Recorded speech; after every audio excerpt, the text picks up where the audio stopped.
Situé au nord de la Bretagne, à l'extrémité du département des Côtes-d'Armor, Lancieux est une commune littorale où se déploie un paysage particulier à l'interface entre la terre et la mer. Sur les cartes, le littoral est souvent matérialisé par un trait bleu fixe. Pourtant, c'est un espace naturellement mobile qui bouge régulièrement au rythme des marées et des saisons. Si l'on considère des échelles de temps beaucoup plus larges, il y a 20 000 ans par exemple, les mers du globe étaient plus basses de plusieurs mètres.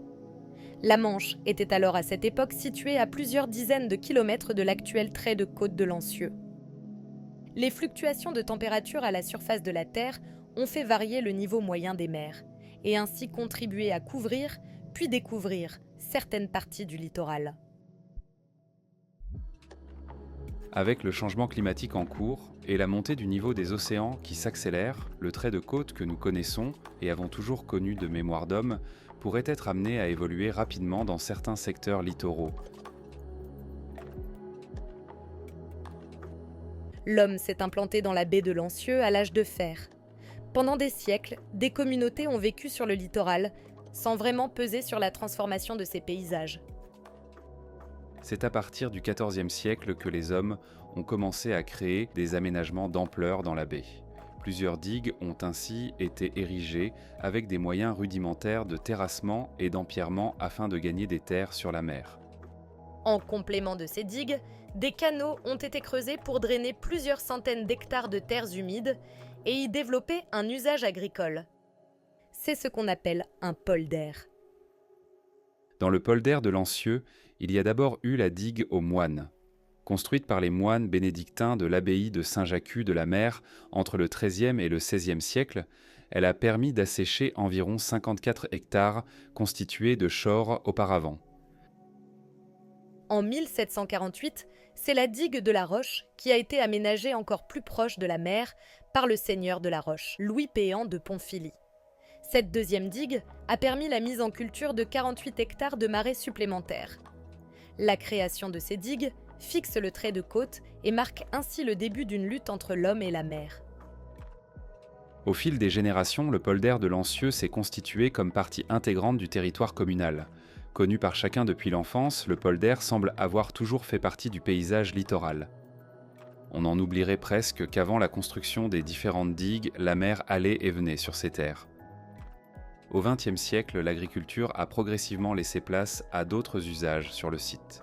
Les activités de camping, par exemple, au départ pratiquées de manière sauvage au sein des dunes, se sont finalement définitivement fixées en 1980 sur un espace dédié de plus de 5 hectares. En 2005, un golf s'est également installé dans la partie nord du polder. Cette activité occupe aujourd'hui près de 33 hectares.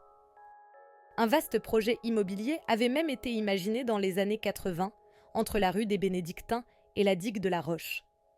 Jamais mené à terme, il avait laissé dans le paysage 2 pavillons témoins qui ont été démolis récemment. Malgré l'atmosphère paisible que nous offre aujourd'hui le polder, il faut toutefois se rappeler son caractère inondable. En effet, lors des plus forts coefficients de marée, la mer atteint le sommet de la digue de la Roche et menace parfois de déborder sur les enjeux situés à l'intérieur de la zone protégée. On considère la notion de risque lorsqu'il y a confrontation sur un même territoire d'un aléa avec des enjeux susceptibles de subir des dommages ou des préjudices. Le polder de Lancieux est principalement soumis à l'aléa de submersion marine. L'aléa de submersion marine est fort sur le polder du fait de sa topographie. Les parcelles du polder ont une altitude comprise entre 4 et 7 mètres. La crête de la digue de la Roche s'élève à environ 7,20 mètres.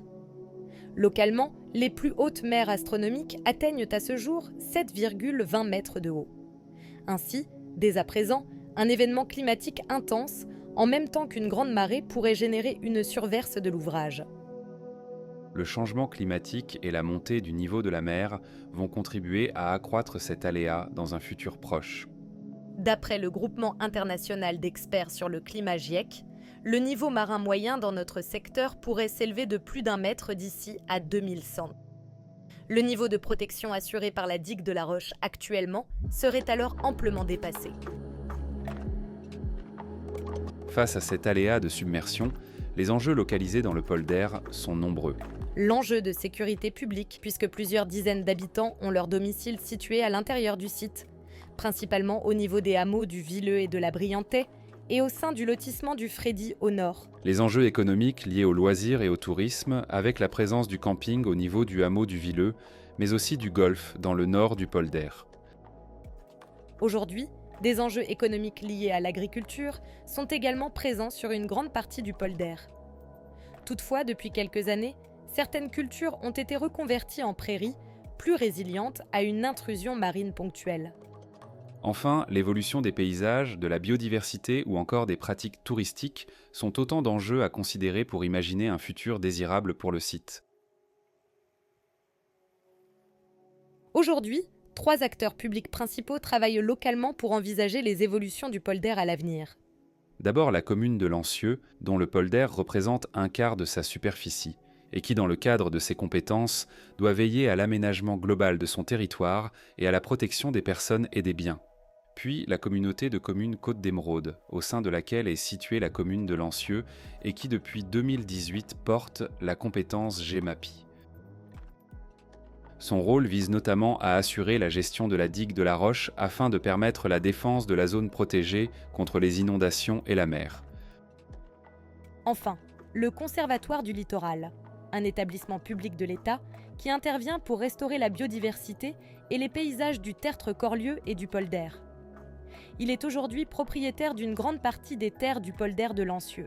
Dans le cadre du programme d'études Adapto conduit ces dernières années dans la baie de Lancieux, le conservatoire a contribué à faire émerger des solutions d'adaptation face aux effets du changement climatique.